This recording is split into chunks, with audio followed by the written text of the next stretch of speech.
이번 영상은 고관절 찝힘이 있는 회원님의 수업 진행 영상입니다. 구체적인 수업 진행을 위해 상담을 먼저 진행했습니다. 이 회원님은 고관절 통증이 발생한 지 1년 이상 되었고 다른 곳에서 물리치료 사이에 수업도 받았지만 여전히 통증이 발생하기 때문에 찾아오셨습니다. 스쿼트를 할 때 고관절이 찝혀서 아프고 가끔 허리도 아프다고 합니다. 증상을 파악했으니 다른 곳에서 수업 받을 때 처음 받은 내용을 물어봅니다. 모든 정보를 얻는 것이 더 좋은 수업을 진행하게 해주고 물리치료사가 평가한 부분이면 정확할 가능성이 높기 때문입니다. 장요근, 이상근에 타이트함이 있다고 들으셨기 때문에 엉덩관절 부분에 대해 평가를 먼저 진행하고 시작할 예정입니다.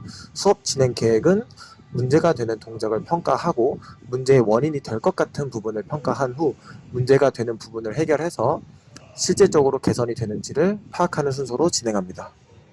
장요근은 엉덩관절 굴곡에서 가장 중요한 코어이기 때문에 장요근의 상태를 파악하기 위해 굴곡 근력 평가를 실시했습니다. 양측 모두 굴곡하는 힘이 약하고 버티는 과정에서 복부에 힘이 전혀 들어가지 않는 것이 나타났습니다. 이 특징을 기억하고 이상근 평가로 넘어갔습니다. 보통 이상근이 뻣뻣하면 내외전의 기능이 제한이 되는데 이 회원님은 내외전을 할 때 엉덩관절 속에 통증이 발견되지 않았기 때문에 이상근은 정상으로 판단하고 다음 평가로 넘어갑니다. 이렇게 이상이 없는 경우 해당 부분을 정상으로 판단해야 합니다. 많은 사람들이 하는 실수가 어디가 약할 것이라고 미리 가정하고 억지로 이상한 부분을 만들려고 하는데 그럼 정확한 평가가 아닙니다. 그 다음 엉덩관절 찝힘의 원인이 될 수 있는 대퇴골 회전을 확인합니다. 내외전이 극도로 제한될 경우 찝힘이 생길 수 있으며 그런 경우 스쿼트 가동 범위만 제한해도 통증은 사라집니다. 그 다음 스쿼트 보폭을 확인하기 위해 수동적으로 엉덩관절 굴곡을 시켜서 걸리는 부분을 확인합니다. 평가 결과 내외전은 약간 제한되어 있지만 타고난 대퇴골 후경 때문으로 통증은 없었으며 굴곡시킬 때 무릎이 약간 벌어져야 더 부드럽게 굴곡되므로 보폭을 약간 넓게 해서 해야 할 것으로 평가했습니다.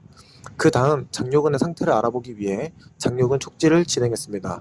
장요근은 좌측에서 더 긴장되어 있었고 엉덩관절, 어깨 통증이 좌측에서 더 발생한다고 하셔서 장요근의 긴장을 가볍게 풀어주었습니다. 장요근을 푸는 방법은 가볍게 촉지한 후에 호흡을 통해 이완하는 것이 효과적입니다. 마지막으로 무릎의 통증 원인을 확인하기 위해 대퇴사두근과 장요근의 긴장 상태를 확인했습니다. 코어가 약한 것을 보조하느라 굴곡근이 전체적으로 긴장된 것을 확인했습니다. 이렇게 안 좋은 부분들이 착착 나타나면 오히려 개선하기 쉽습니다. 장요근을 풀어준 후 다시 굴곡 평가를 진행했습니다.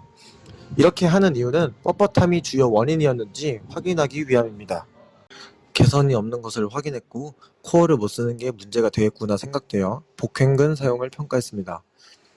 역시나 복행근을 사용하지 못하였고 이 정도 상태로 운동했다면 당연히 허리, 관절 다 망가지는 게 맞습니다. 스쿼트 자세를 한번 보고 나서 무게중심의 문제가 발견되었고 혹시 발목 때문인가 하여 가동성을 평가했는데 발목 때문은 아니었습니다.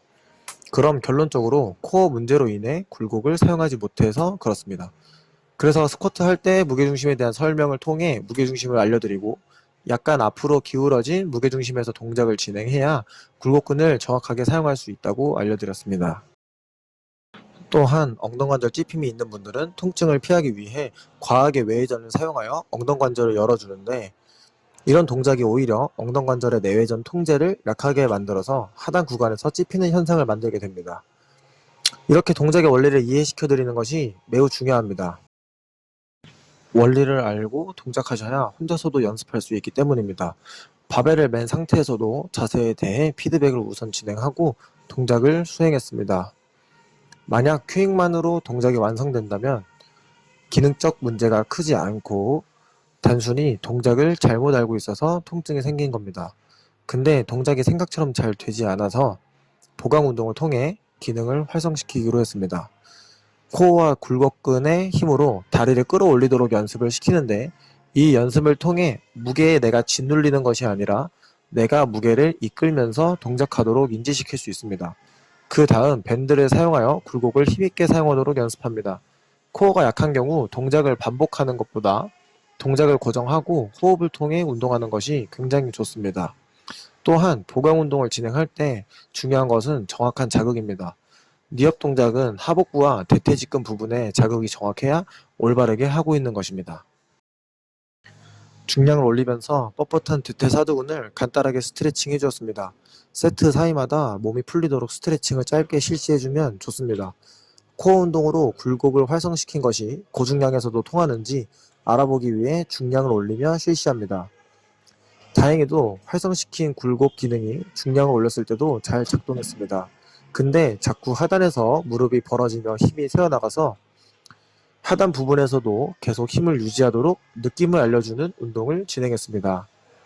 강한 퍼포먼스를 발휘하는 가장 기본 조건은 무게중심입니다. 발가락을 걸친 스쿼트는 무게중심을 잃지 않도록 하는 연습이 되는 동작입니다. 이렇게 연습하면 하단에서도 긴장을 유지할 수 있게 됩니다. 120kg에서 실시하며 뒤에서 가장 중요한 부분을 알려줍니다. 하단에서 힘이 꽉 잡혀있는 느낌을 보시면 됩니다. 이처럼 제대로 원인을 파악해서 보강이 되었다면 중량이 더 쉽게 들려야 하는 겁니다. 운동은 안 하는데 공부만 하는 트레이너거나 고중량에서 운동하지 않았던 사람들은 제대로 동작하면 무겁게 못한다고 하는 분들이 있는데 그건 내 몸에 안 맞아서 그렇습니다. 내 몸에 잘 맞는 동작이면 더 무겁게 들 수 있어야 합니다. 기존 원 RM이 190이며 느낌을 기억하기 위해 160을 시도합니다. 여전히 코어가 무겁게 안 잡히긴 하는데 그래도 훨씬 가볍게 들어집니다. 새로운 장소라서 원 RM을 재진 않았고 180으로 마무리합니다.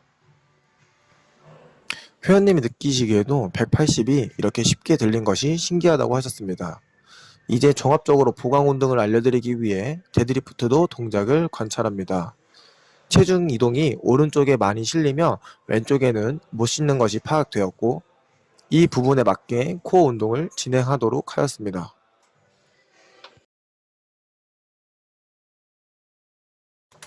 무게 이동의 원인을 알기 위해 내외전을 강하게 사용하지 못하는 것을 평가하여 알아내고 굴곡 보조 운동에서 가장 쉽고 효과적인 셋업을 실시합니다.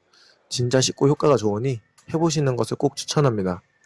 호흡이 가장 중요한데 내려갈 때 마시고 올라갈 때 뱉으면 됩니다. 그 다음 니업 동작입니다.